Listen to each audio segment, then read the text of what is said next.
Welcome to students. MSc botany entrance examination के लिए NTA ने आपको जो सिलेबस दिया है उसको आज की क्लास में हम समझेंगे एंड यूनिट 1 से स्टार्ट करेंगे। एनटीए के सिलेबस के अकॉर्डिंगली बॉटनी का जो आपका पेपर लगेगा उसमें दो पार्ट्स में क्वेश्चन पेपर आएगा, part A and part B. Part A में आपके 25 क्वेश्चन होंगे जिसमें language comprehension, verbal ability, general awareness, mathematical and quantitative ability and analytical skills से आपके क्वेश्चंस होंगे। पार्ट बी में आपके 75 क्वेश्चंस होंगे जो कि आपके अपने सब्जेक्ट के होंगे। जैसे आप बॉटनी का दे रहे हो तो बॉटनी के लिए आपके 75 क्वेश्चंस आएंगे। इस तरह से आपका जो पेपर होगा वो 100 क्वेश्चंस के लिए होगा and each question carry 4 marks. तो 400 मार्क्स के लिए आप अपना एग्जाम को दोगे एंड यहाँ पर बच्चों में आपको बता दो कि नेगेटिव मार्किंग भी है एंड सीयूईटी का जो स्कोर आएगा, जो मेरिट लिस्ट बनेगी वो 400 मार्क्स में से बनेगी। तो इस तरह से पार्ट बी के साथ में पार्ट ए को भी तैयार करना उतना ही इंपॉर्टेंट है एक अच्छे सीयूईटी स्कोर के लिए। एनटीए ने आपका जो बॉटनी के लिए सिलेबस दिया है वो आपके बेसिक के सिलेबस को 14 यूनिट में डिवाइड करके दिया है। आपने BSc first year, second year and third year में बॉटनी के जो भी पेपर्स पढ़े हैं उन पेपर्स को 14 यूनिट में डिवाइड कर दिया है।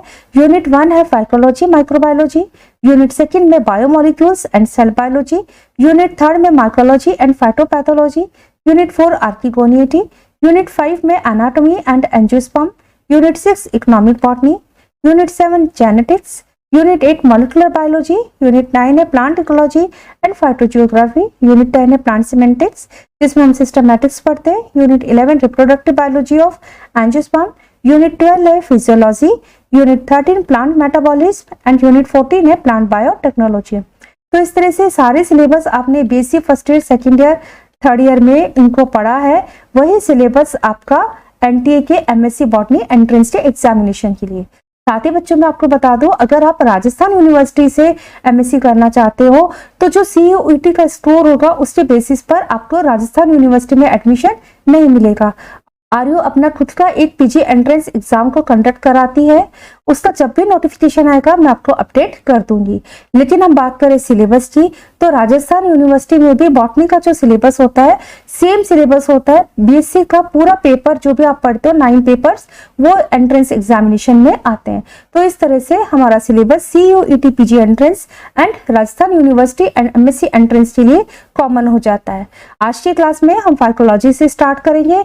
अब बच्चों आपको थ्योरी बेस्ड स्टडी नहीं करनी, कंपटीशन को ध्यान में रखते हुए टू द पॉइंट्स आपको पढ़ना है। तो चलिए स्टार्ट करते हैं अपनी आज की क्लास को।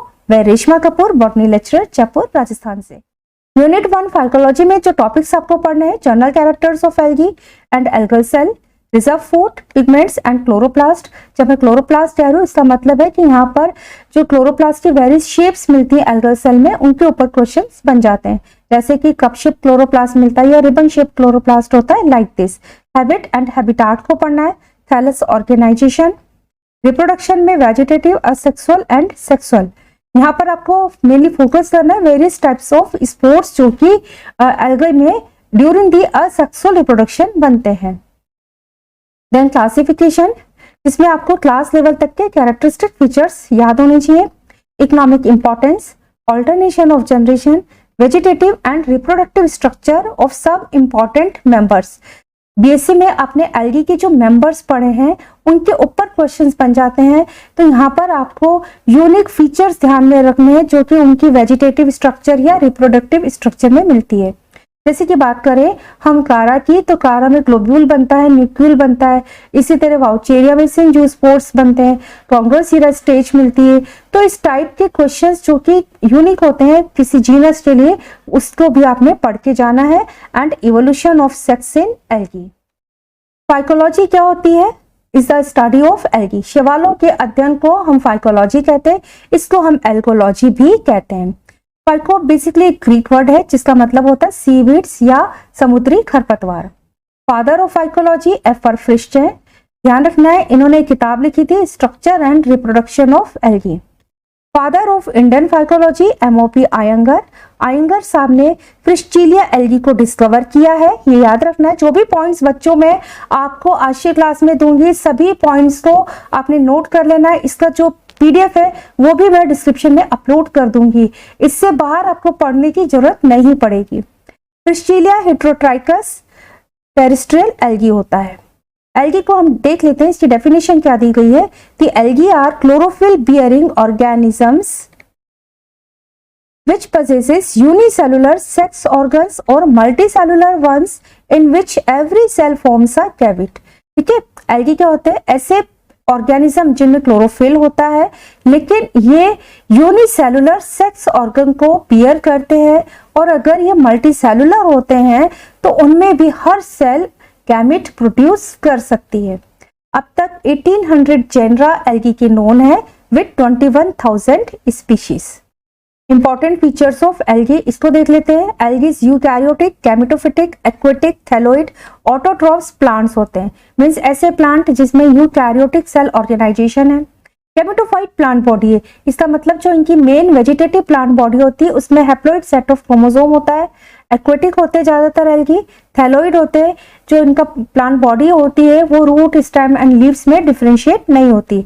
ऑटोट्रॉफ से इसका मतलब सभी एल्गी सेल में क्लोरोफिल ए प्रेजेंट होता है, जिसके कारण ये अपना फूड सिंथेसाइज करते हैं।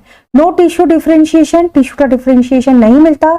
एक्सेप्शन याद रखना है अल्वा एंड सैरेक्रेसम, जिसमें स्लाइटली टिश्यू डिफरेंशिएशन पाया जाता है। मोड ऑफ रिप्रोडक्शन, एल्गी में वेजिटेटिव, असेक्सुअल एंड सेक्सुअल तीनों टाइप से रिप्रोडक्शन होता है। सेक्स ऑर्गन्स यूनिसेलुलर होते हैं बट नेकेड होते हैं, इसका मतलब है कि सेक्स ऑर्गन के चारों तरफ कोई स्टेराइल जैकेट लेयर प्रेजेंट नहीं होती। नो एम्ब्रियो फॉर्मेशन, एल्गी में एम्ब्रियो नहीं बनता है। And alternation of generation algae में पाया जाता है। ऑल्टरनेशन ऑफ जनरेशन को आगे हम डिटेल में पढ़ेंगे, अभी के लिए आप समझ लो इनका जो मेन प्लांट बॉडी है दैट इज गैमेटोफाइट, मींस इनमें हैप्लॉइड सेट ऑफ क्रोमोसोम है।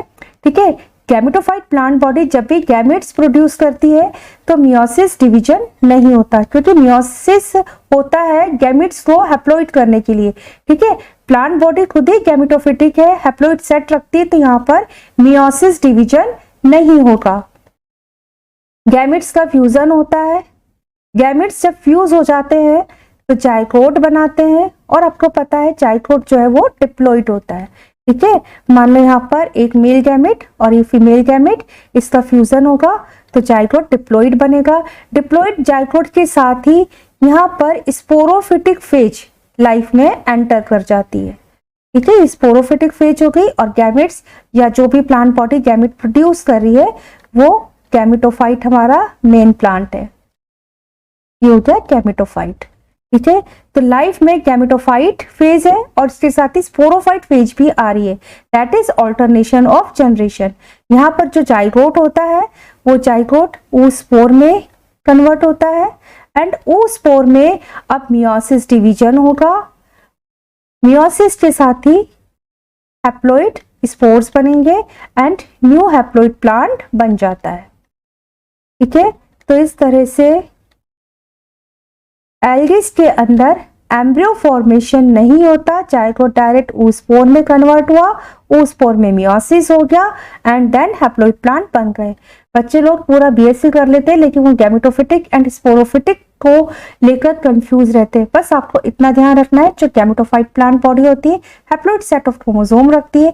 हैप्लॉइड सेट ऑफ क्रोमोसोम जब भी प्लांट बॉडी रखेगी गैमेटोफिटिक फेज में होगी, उसमें मियोसिस नहीं होगा for the formation of gamete. ठीक है, एंड स्पोरोफिटिक प्लांट बॉडी वो होती है जिसमें diploid set of chromosomes present होते हैं।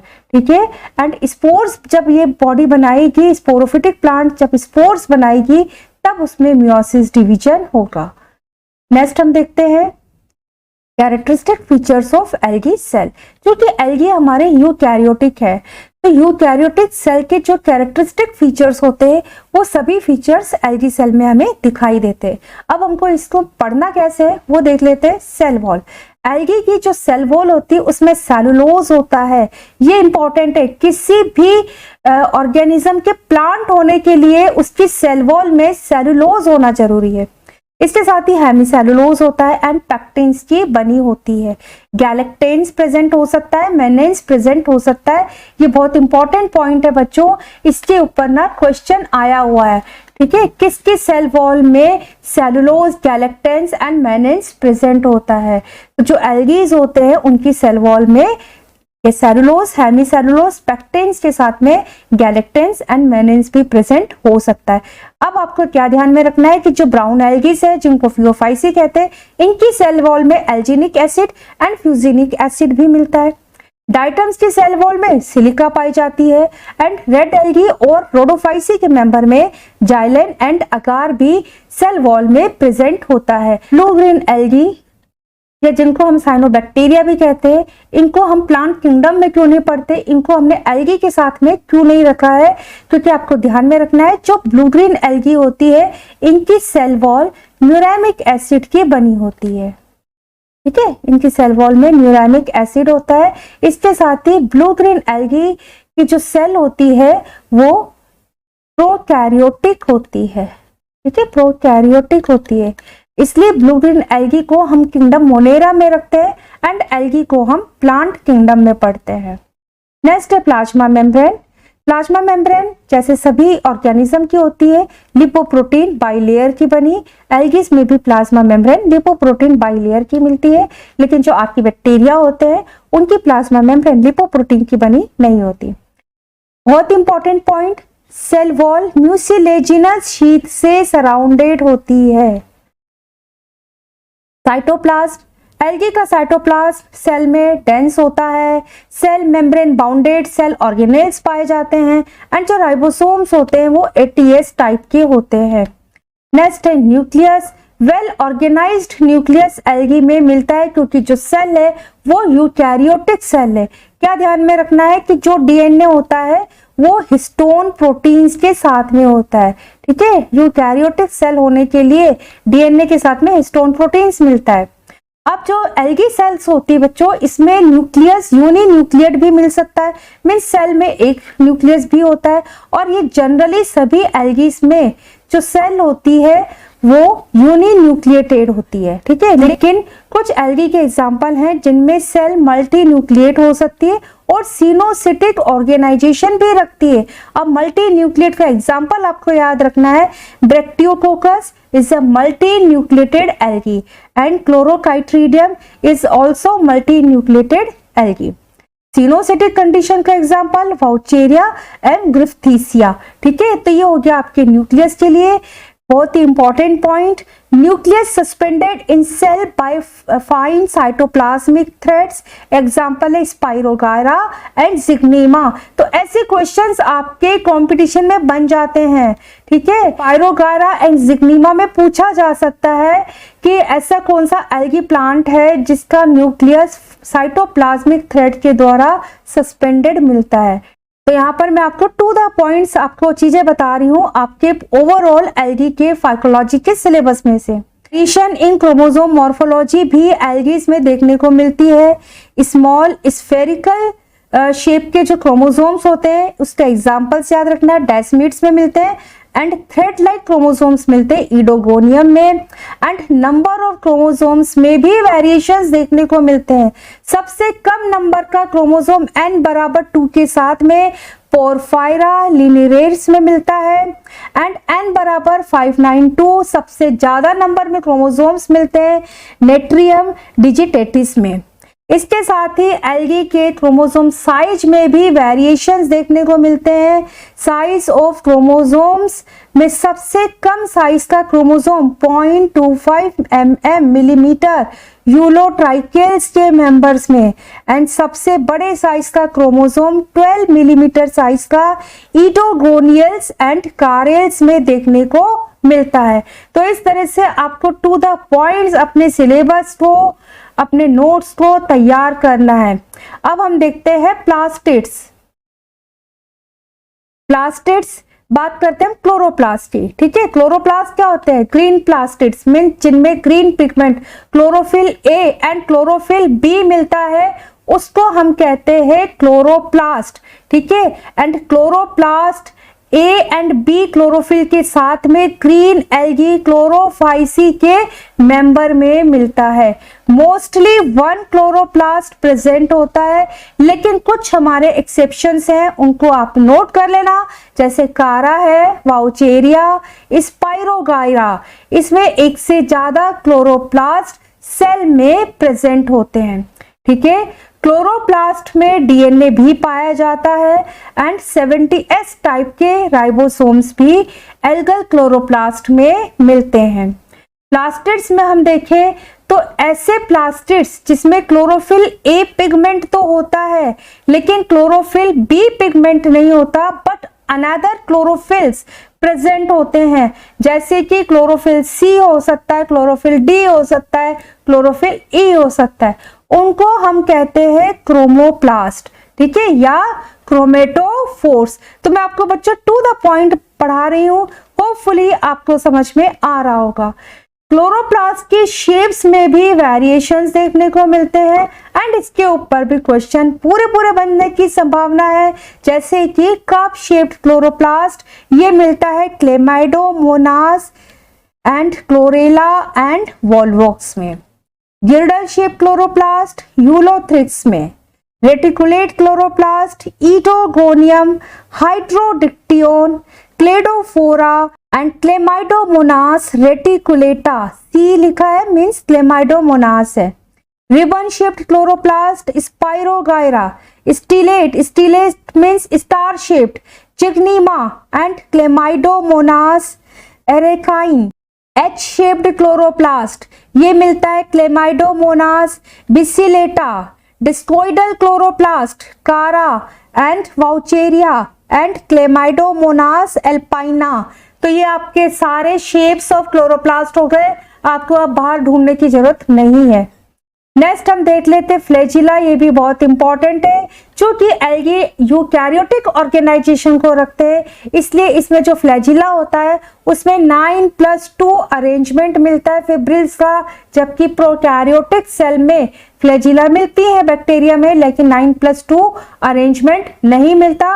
एल्गी की फ्लैजिला में 9+2 अरेंजमेंट में फिब्रिल्स अरेंज्ड होते हैं। Now types of flagella, simple type की भी हो सकती है, विप्लेश टाइप की भी हो सकती है एंड टिंसिल टाइप की भी हो सकती है। इन टर्म्स को हम समझ लेते हैं। देखो सिंपल टाइप की फ्लैजिला वो होती है जिसमें फ्लैजिला की बेस से लेकर टिप तक जो इसकी विड्थ होती है, जो इसकी मोटाई होती है वो सेम होती है, तो उसको हम कहते हैं सिंपल फ्लैजिला। एंड विप्लेश टाइप की फ्लैजिला वो होती है जिसमें कि बेस की तरफ तो मोटाई ज्यादा होती है, विड्थ ज्यादा होती है, लेकिन जैसे जैसे हम टॉप पर जाते हैं ना, एंड पर जाते हैं, ये थ्रेड लाइक हो जाती है, धागे जैसी हो जाती है, तो उसको बोलते हैं विप्लेश टाइप की फ्लैजिला। ठीक है, विप्लेश टाइप की फ्लैजिला को हम एक्रोनिमेटिक भी कहते हैं। टिंसेल टाइप की फ्लैजिला वो होती है जिसमें फ्लैजिला पर इस तरह से छोटे छोटे हेयर्स लाइक स्ट्रक्चर्स मिलते हैं, ठीक है, जिनको हम फिब्रिल्स कहते हैं, मेस्टिगोनीम्स भी इनको हम कहते हैं। टिंसेल टाइप की फ्लैजिला को प्लूरोनिमेटिक फ्लैजिला भी कहते हैं। अब टिंसेल में भी दो टाइप्स होते हैं। अगर ये फिब्रिल्स फ्लैजिला के दोनों साइड्स पर हैं, जैसा आप डायग्राम में बच्चों देख रहे हो, तो इसको बोलेंगे पेंटोनिमेटिक। अगर ये फिब्रिल्स फ्लैजिला की एक ही साइड में है तो इसको बोलेंगे स्टाइकोनिमेटिक।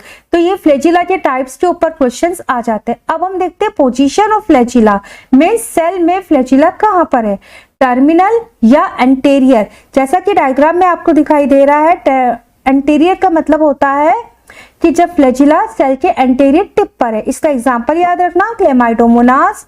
एंड सब टर्मिनल मीन्स टर्मिनल या एंटीरियर से थोड़ा नीचे, जैसा आप इस डायग्राम में बच्चों देख रहे हो, सब टर्मिनल पोजीशन में आपको फ्लैजिला यहाँ पर दिखा रखी है। ठीक है, टिप से ये जो हमारा एंटीरियर पोर्शन है इससे नीचे की ओर है।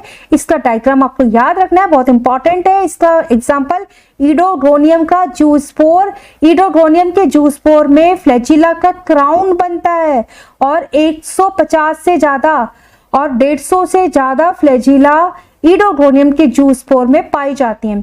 नेक्स्ट पोजीशन है लेटरल, जिसमें सेल के लेटरली फ्लैजिला अरेंज्ड होती है। डायग्राम में आप क्लियरली देख रहे हो। एग्जांपल है एक्टोकार्पस। तो जो चीजें मैं आपको लिखवा रही हूँ, बता रही हूँ, उसी में से क्वेश्चन बनता है, बस आप इन पॉइंट्स को नोट कर लेना। नंबर ऑफ फ्लैजिला ये भी इंपॉर्टेंट है, 8 फ्लैजिला मिलती है यूग्लिना में, 2 flagella Volvox, 4 flagella Ulothrix, many flagella Oedogonium, अभी हमने पढ़ा है इडोगोनियम का जूस्पोर, एंड सिन जूस्पोर्स बनता है वाउचेरिया में, इसमें भी मैनी फ्लैजिला प्रेजेंट होती हैं। इसके साथ ही साइज ऑफ फ्लैजिला, ये भी इंपॉर्टेंट है, फ्लैजिला के साइज, ठीक है, उसके अकॉर्डिंगली हमने नाम दिए। जैसे आइसोटोंटी फ्लैजिला कौन सी होती है, ऐसी फ्लैजिला जो कि सेम साइज की होती हैं, उनको हम आइसोटोंटी कहते हैं। हिट्रोटोंटी फ्लैजिला, जिसमें डिफरेंट साइज के फ्लैजिला मिलती है, वो कंडीशन हो गई हिट्रोटोंटी। एंड स्टेफेनोटोंटी फ्लैजिला, जब फ्लैजिला सब टर्मिनल मिलती हैं, क्राउन बनाती हैं, जैसे कि अभी हमने देखा था इडोगोनियम, तो इस कंडीशन को बोलते हैं स्टेफेनोटोंटी। तो इस तरह से फ्लैजिला में इससे बाहर क्वेश्चन नहीं बनेगा। नेक्स्ट है वैक्यूल्स। एल्गल सेल में वैक्यूल्स भी पाई जाती है, और चूंकि एल्गी यूकैरियोटिक ऑर्गेनाइजेशन को रखती है, तो वैक्यूल के चारों तरफ मेम्ब्रेन मिलती है, एंड वैक्यूल की मेम्ब्रेन को हम टोनोप्लास्ट कहते हैं। एल्गी में 3 टाइप्स के वैक्यूल्स पाए जा सकते हैं, सिंपल और कॉन्ट्रैक्टाइल वैक्यूल। जनरली सिंपल या कॉन्ट्रैक्टाइल वैक्यूल्स मिलते हैं, ये ऑस्मो रेगुलेशन का काम करते हैं। एग्जाम्पल है क्लोरोफाइसी। कॉम्प्लेक्स वैक्यूल्स भी एल्गी में पाए जाते हैं। कॉम्प्लेक्स वैक्यूल्स में ट्यूब लाइक साइटोफेरिंग्स प्रेजेंट होता है, इसके साथ में रिजर्वियर होता है और कुछ छोटी वेसिकल्स होती है, और ये आपस में मिलकर ऑर्गेनाइज्ड होकर काम करते हैं। एग्जाम्पल है डाइनोफाइसी एंड यूग्लिनोफाइसी। इसके साथ ही कुछ एल्गल में गैस वैक्यूल्स भी मिलती है, जो कि सेल को बायंसी देती है। मेनली ये फाइटोप्लैंक्टन्स जैसे कि साइनोफाइसी के मेंबर्स एंड फियोफाइसी के मेंबर्स में मिलते हैं। ये जो गैस वैक्यूल्स होती है फियोफाइसी के मेंबर्स में, इनमें फ्यूकोजन फील्ड होता है, ठीक है, फ्यूकोजन पाया जाता है। नेक्स्ट है आई स्पॉट, जिसको हम स्टिग्मा भी कहते हैं। एल्गी में अब तक 5 टाइप्स के आई स्पॉट्स को देखा जा चुका है। इनकी पोजीशन देख लेते हैं, ये एंटीरियर हो सकते हैं, मिडिल हो सकते हैं, और पोस्टीरियर पोजीशन पर भी आई स्पॉट मिलते हैं। जनरली जो आई स्पॉट देखे गए हैं वो मोटाइल फॉर्म्स में देखे गए हैं, इसलिए ऐसा माना जाता है कि ये मूवमेंट में कहीं ना कहीं तो हेल्प करते होंगे। और ये देखा गया कि जो आई स्पॉट्स होते हैं ये ग्लोब्यूल्स पैक्ड बॉडीज है, ग्लोब्यूल्स प्रोटीन्स की बनी हुई है, जिसमें कि कैरोटिनोइड पिगमेंट्स भी होते हैं, इसलिए ये फोटो रिसेप्टिव ऑर्गन के जैसे एक्ट करते हैं, और ये एल्गल सेल को हेल्प करते हैं फोटोटैक्टिक मूवमेंट्स के लिए। नेक्स्ट इंपॉर्टेंट टॉपिक है पिगमेंट्स। एल्गीज में पिगमेंट एंड रिजर्व फूड 2 ऐसे क्राइटेरिया है जिनके बेसिस पर एल्गीज को डिफरेंट क्लासेस में क्लासिफाई किया जाता है। पिगमेंट्स के लिए कौन कौन से पॉइंट्स आपको याद रखने हैं वो देख लेते हैं। Chlorophyll A and beta carotene, ये यूनिवर्सल पिगमेंट्स होते हैं। इसका मतलब है कि सभी प्लांट्स में क्लोरोफिल ए के साथ में बीटा कैरोटीन पाया जाता है। एल्गीज में 3 डिफरेंट टाइप्स के पिगमेंट्स मिलते हैं, chlorophylls, carotenoids and phycobilins. Chlorophyll fat soluble pigments होते हैं, एंड इसके 5 टाइप्स होते हैं जो कि एल्गीज में पाए जाते हैं। Chlorophyll A, chlorophyll B, C, D and chlorophyll E. Chlorophyll A जो कि यूनिवर्सल पिगमेंट है, इसका मतलब है कि ये एल्गीज की सभी क्लासेस में पाया जाता है। क्लोरोफिल ए के साथ में जब क्लोरोफिल बी प्रेजेंट होता है तब ग्रीन कलर बनता है, जो कि ग्रीन एल्गीज में मिलता है। And chlorophyll C, D and E अलग अलग क्लासेस में पाए जाते हैं, जिसको हम आगे की स्लाइड में देखेंगे।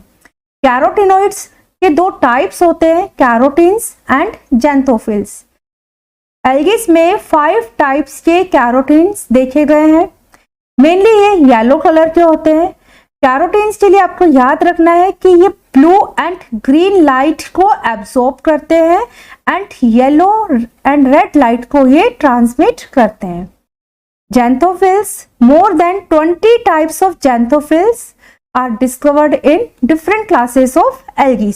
एल्गीज की अलग अलग क्लासेस में 20 टाइप के जैंथोफिल्स देखे गए हैं। जैंथोफिल्स मेनली ऑरेंज और ब्राउन कलर के होते हैं। फाइकोबिलिन्स कॉम्प्लेक्स मॉलिक्यूल्स होते हैं प्रोटीन्स एंड बाइल पिगमेंट्स के। मेनली फाइकोबिलेंस जो होते हैं ये लाइट हार्वेस्टिंग पिगमेंट्स के जैसे एक्ट करते हैं। ये बहुत इंपॉर्टेंट पॉइंट है। फाइकोबिलेंस के दो टाइप्स होते हैं, फाइकोसाइनिन एंड फाइकोइरिथ्रिन।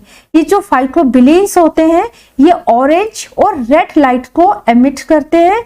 ये सभी पॉइंट्स बच्चों आप लोग याद कर लेना। फाइकोसाइनिन एंड फाइकोइरिथ्रिन केवल दो क्लासेस में ही पाए जाते हैं। जो एल्गीज जिनको हम प्लांट किंगडम में पढ़ते हैं, जो एडवांस्ड एल्गीज होती हैं, उनमें फाइकोबिलेंस रोडोफाइसी या रेड एल्गीज में मिलते हैं। इसके साथ ही फाइकोबिलेंस जो है ये ब्लू ग्रीन एल्गीज में पाए जाते हैं। ऐसे फाइकोबिलेंस जो ब्लू ग्रीन एल्गीज में मिलते हैं वो सी फाइकोसाइनिन एंड सी फाइकोइरिथ्रिन होते हैं। एंड ऐसे फाइकोबिलेंस जो रेड एल्गी या रोडोफाइसी के मेंबर में मिलते हैं वो आर फाइकोसाइनिन एंड आर फाइकोइरिथ्रिन होते हैं। Phycocyanin green, yellow and red light को एब्सॉर्ब करते हैं एंड ब्लू लाइट को ये एमिट करते हैं। एंड जो फाइकोइरिथ्रिन होते हैं ये blue, green and yellow light को एब्सॉर्ब करते हैं एंड रेड लाइट को, ऑरेंज रेड लाइट को ये एमिट करते हैं। एक टेबल देख लेते हैं पिगमेंट्स के लिए, आप याद कर लेना, इंपॉर्टेंट टेबल है। यहाँ क्लास है chlorophyll, carotenes, xanthophylls and phycobilins. Class Chlorophyceae में क्लोरोफिल ए के साथ में क्लोरोफिल बी प्रेजेंट होता है। कैरोटीन्स में अल्फा, बीटा कैरोटीन यहाँ पर प्रेजेंट होते हैं। Xanthophylls lutein, violaxanthin, neoxanthin and siphonoxanthin class Chlorophyceae में पाए जाते हैं। नेक्स्ट क्लास है हमारी जैंथोफाइसी। इसमें क्लोरोफिल ए के साथ में क्लोरोफिल ई प्रेजेंट होता है। कैरोटीन्स में बीटा कैरोटीन, जैंथोफिल्स में ल्यूटिन, वायलोजेंथिन, नियोजेंथिन, फ्लेवोजेंथिन एंड फ्लेविसिन। ठीक है, तो यहाँ पर ये फ्लेवोजेंथिन एंड फ्लेविसिन इंपॉर्टेंट रहेगा for class Xanthophyceae. Phycobilins Chlorophyceae and Xanthophyceae दोनों में ही नहीं पाए जाते हैं, तो ये हमारा यहाँ पर नहीं मिलते हैं। नेक्स्ट क्लास है क्राइसोफाइसी। इसमें क्लोरोफिल ए के साथ में क्लोरोफिल ई, डी, सी मिलते हैं। साथ ही कैरोटीन्स में बीटा कैरोटीन पाया जाता है एंड जैंथोफिल्स में डाइएटोजेंथिन, डाइओजेंथिन एंड ऑल अबव। इसका मतलब ल्यूटिन है, वायलोजेंथिन है, नियोजेंथिन है। ठीक है, ये क्राइसोफाइसी के मेंबर में पाए जाते हैं। तो आप यहाँ पर मेनली जो ध्यान रखेंगे डाइएटोजेंथिन एंड डाइनोजेंथिन रखेंगे एंड फाइकोबिलेंस यहाँ पर नहीं मिलते। नेक्स्ट है बेसिलेरियोफाइसी। इसमें क्लोरोफिल ए के साथ में क्लोरोफिल सी मिलता है एंड कैरोटीन्स में बीटा एंड ईटा, ये इप्सिलोन है, कैरोटीन यहाँ पर पाया जाता है। जैंथोफिल्स में डाइएटोजेंथिन एंड डाइडिनोजेंथिन एंड फ्यूकोजेंथिन बेसिलेरियोफाइसी के मेंबर्स में पाया जाता है। फाइकोबिलेंस यहाँ भी नहीं मिलता। नेक्स्ट फैमिली पियोफाइसी या जिनको हम ब्राउन एल्गीज कहते हैं, इनमें भी क्लोरोफिल ए के साथ में क्लोरोफिल सी मिलता है एंड यहाँ पर बीटा कैरोटीन, इसके साथ में इप्सिलोन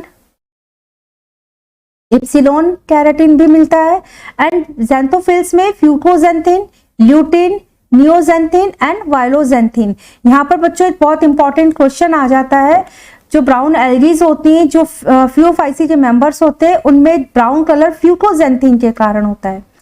फाइकोबिलेंस यहाँ भी नहीं मिलते हैं। नेक्स्ट हम देखें रोडोफाइसी। यहाँ पर क्लोरोफिल ए के साथ में क्लोरोफिल डी मिलता है एंड अल्फा बीटा कैरोटीन पाए जाते हैं। जैंथोफिल्स में जियाजेंथिन, फ्लेविसिन, जीजेंथिन, नियोजेंथिन, ल्यूटिन एंड वायलोजेंथिन एंड फाइकोबिलेंस पाए जाते हैं। आर फाइकोसाइनिन एंड आर फाइकोइरिथ्रिन यहाँ पर पाए जाते हैं। हम साइनोफाइसी को भी देख लेते हैं, हालांकि हम साइनोफाइसी जो क्लास है हमारी, इसको हम किंगडम मोनेरा में पढ़ेंगे। इसमें क्लोरोफिल ए प्रेजेंट होता है, लेकिन इसके साथ में बीटा कैरोटीन पाया जाता है एंड इप्सिलोन कैरोटीन भी इसमें पाया जाता है। तो फिल्स में देखें तो मिक्सोजेंथिन है, मिक्सोजेंथोफिल्स, नियोफ्यूकोजेंथिन एंड ओसिलोजेंथिन, ये इंपॉर्टेंट है। ठीक है, इसको याद कर लेना। एंड फाइकोबिलेंस में सी फाइकोसाइनिन एंड सी फाइकोइरिथ्रिन साइनोफाइसी में पाए जाते हैं। नेक्स्ट हम देख लेते हैं रिजर्व फूड एल्गीज में reserve food generally starch and fats होता है। ये क्वेश्चन भी आ सकता है, ठीक है। इसमें आपको फंजाई का भी पूछा जाता है ना। तो रिजर्व फूड आपने ध्यान रखना है कौन से किंगडम में मेन रिजर्व फूड क्या होता है। तो एल्गीज प्लांट किंगडम में आते हैं, जिनमें मेनली जो रिजर्व फूड होता है वो स्टार्च एंड फैट्स होते हैं। अब हम देख लेते हैं डिफरेंट क्लासेस के रिजर्व फूड क्या क्या है। यहाँ क्लास दे रखी है रिजर्व फूड एंड इनकी पोजीशन भी देख लेते हैं। क्लास हमारी क्लोरोफाइसी। क्लोरोफाइसी के मेंबर्स में स्टार्च जो है वो मेनली रिजर्व फूड होता है। स्टार्च मेन रिजर्व फूड है, या हम कह सकते हैं ट्रू स्टार्च जिसे कहते हैं, मीन्स जो कि एमाइलोज एंड एमाइलोपेक्टिन यूनिट का बना होता है। एंड मिलता कहाँ पर है? क्लोरोप्लास्ट में। यूग्लिनोफाइसी, इनमें पैरामाइलम स्टार्च होता है एंड ये भी क्लोरोप्लास्ट में पाया जाता है। क्लास ज़ैंथोफाइसी, बेसिलेरियोफाइसी एंड क्राइसोफाइसी, इनमें जो स्टार्च होता है वो ल्यूकोसिन और क्राइसोलेमिनेरियन स्टार्च होता है। इसके साथ ही ऑयल एंड लिपिड्स पाए जाते हैं, लेकिन ये क्रोमेटोफोर्स के बाहर होते हैं। मीन्स ये क्लोरोप्लास्ट में, या जैसे कि स्टार्च क्लोरोफाइसी यूग्लिनोफाइसी में क्लोरोप्लास्ट में मिल रहा है, तो यहाँ पर क्रोमेटोफोर्स जिसमें कि पिगमेंट्स होते हैं वहां पर रिजर्व फूड स्टोर नहीं होता। नेक्स्ट क्लास है फियोफाइसी, ब्राउन एल्गेस। इनमें जो स्टार्च होता है वो लेमिनेरियन स्टार्च कहलाता है, ठीक है। मैनिटोल पाया जाता है जो कि एज ए अल्कोहल है एंड फ्यूकोस्टिरोल्स भी फियोफाइसी मेंबर्स में पाए जाते हैं, लेकिन ये भी क्रोमेटोफोर्स के बाहर होते हैं। नेक्स्ट क्लास है हमारी रोडोफाइसी या रेड एल्गेस। यहाँ पर फ्लोरिडियन स्टार्च मिलता है, बहुत इंपॉर्टेंट है। एंड इसके साथ ही गैलेक्टोसाइडेस एंड फ्लोरोसाइड्स भी पाए जाते हैं, लेकिन ये भी क्रोमेटोफोर्स के बाहर होते हैं। हम साइनोफाइसी को भी देख लेते हैं, ब्लू ग्रीन एल्गी। इनमें साइनोफाइशियन स्टार्च रिजर्व फूड मटेरियल होता है और इसके साथ ही प्रोटीन्स होता है। आज की क्लास में बच्चों फाइकोलॉजी में हमने general characteristics of algae and algal cell, pigments and reserve food वाले टॉपिक को कंप्लीट कर लिया है। यहाँ पर जितने भी एग्जाम्पल इंपॉर्टेंट थे, जिनके ऊपर क्वेश्चंस बन जाते हैं, जिनके ऊपर क्वेश्चंस बनने की प्रोबेबिलिटी होती है, वो सभी बच्चों मैंने यहाँ पर आपको बता दी है। नेक्स्ट क्लास में हम habit and habitat and thallus organisation वाले टॉपिक को पढ़ेंगे। साथ ही बच्चों ये जो PDF है उसको मैं डिस्क्रिप्शन में भी अपलोड कर दूंगी, ताकि आप आसानी से इन सभी पॉइंट्स को नोट कर सकें। वीडियो अच्छा लगे तो प्लीज आप लाइक जरूर करें, सब्सक्राइब करना मत भूलें। और इसके साथ ही हम MCQs की भी प्रैक्टिस करेंगे। मैंने पहले भी MSc एंट्रेंस के लिए कई सारे MCQs के ऊपर वीडियोस ऑलरेडी अपलोड किए हुए हैं, उन सभी वीडियोस के लिंक भी मैं डिस्क्रिप्शन में दे दूंगी। Thank you so much students.